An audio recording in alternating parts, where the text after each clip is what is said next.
सुंदरपुर जंगल में कई दिनों से बहुत तेज बारिश हो रही थी। सभी पक्षी अपने अपने घरों में बैठ गए थे। बारिश की वजह से कोई भी पक्षी बाहर नहीं जा सकता था। उसी जंगल में मोंटू नाम का एक चूहा अपने बेटे पिंटू के साथ रहता था। तेज बारिश की वजह से मोंटू के घर में खाना खत्म हो गया था।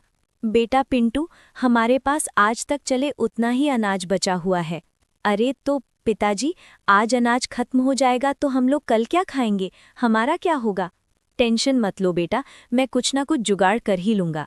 ऐसा बोलकर दोनों बाप बेटे बचा हुआ अनाज खाने लगते हैं और थोड़ी देर के बाद आराम से सो जाते हैं। वही सुबह हो जाती है, लेकिन अभी भी जोरदार बारिश हो रही थी। मोंटू आज सुबह जल्दी जाग जाता है और सोचने लगता है, अरे बारिश तो आज रुकेगी ही नहीं। लगता है मुझे अनाज ढूंढने ऐसे में ही बाहर जाना होगा। पिंटू सो रहा है, वो जाग जाए उससे पहले मुझे अनाज ढूंढ के वापस आना पड़ेगा।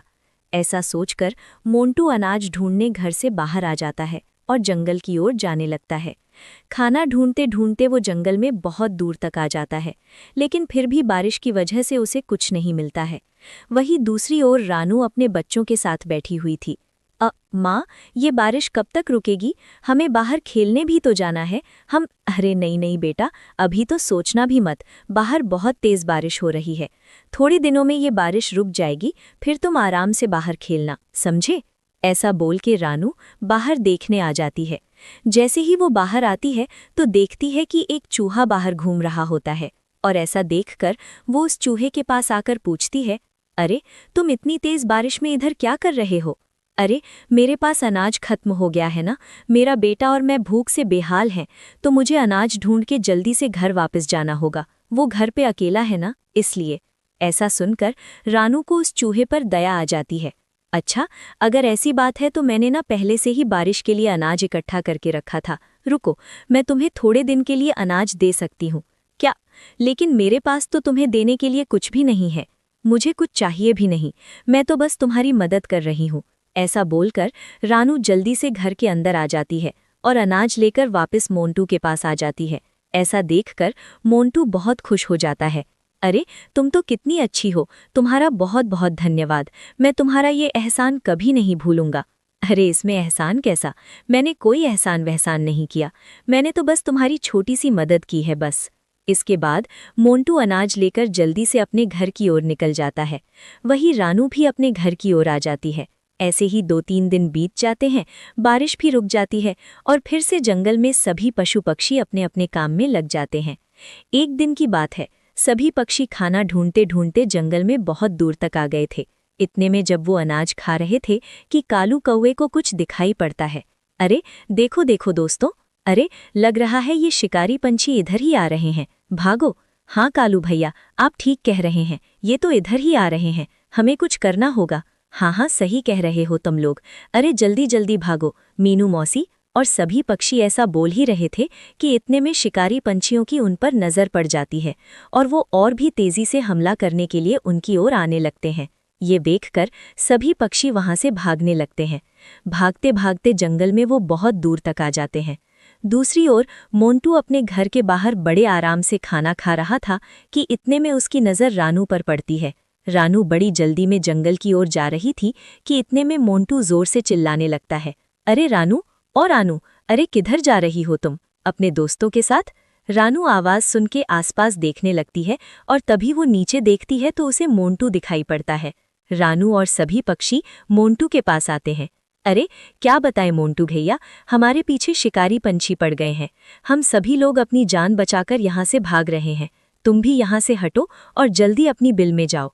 अरे बस इतनी सी बात, सुनो, तुम लोग जल्दी से मेरे बिल में आ जाओ।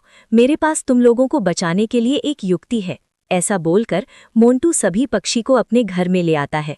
थोड़ी देर में ढूंढते ढूंढते वो दुष्ट शिकारी पंछी वहां पर आ जाते हैं। अरे यार, इतनी देर में ये सभी पंछी यहाँ से गायब कहाँ हो गए? अभी तो यहीं पे थे। हाँ यार, सही कह रहे हो तुम, यहाँ तो छुपने के लिए कोई जगह भी नहीं है।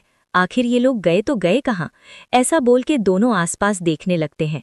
तभी चील की नज़र एक घर पर पड़ती है। अरे वो देखो, वहां पर एक घर है, मुझे लगता है सभी लोग वहां छुपे होंगे।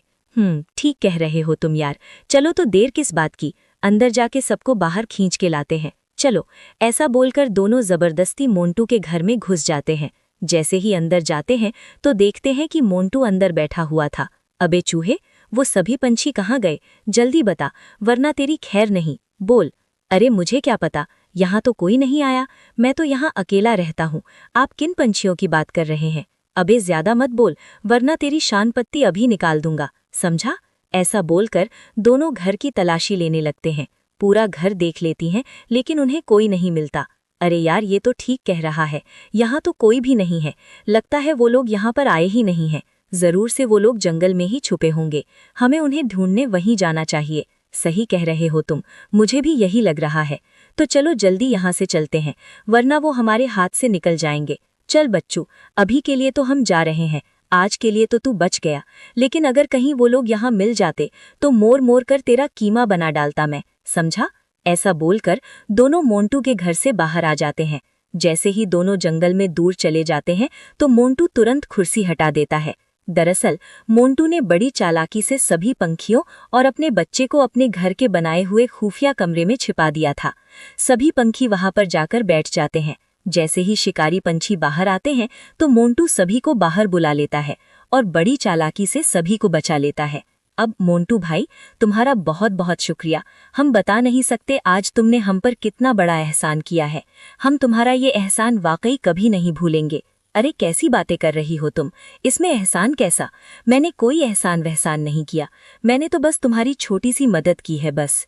इसके बाद मोंटू सभी पक्षियों का शुक्रिया अदा करने लगते हैं और धन्यवाद करके वापस अपने घर की ओर आने लगते हैं। और इस तरह सुंदरपुर में खुशियां वापस से लौट आती हैं।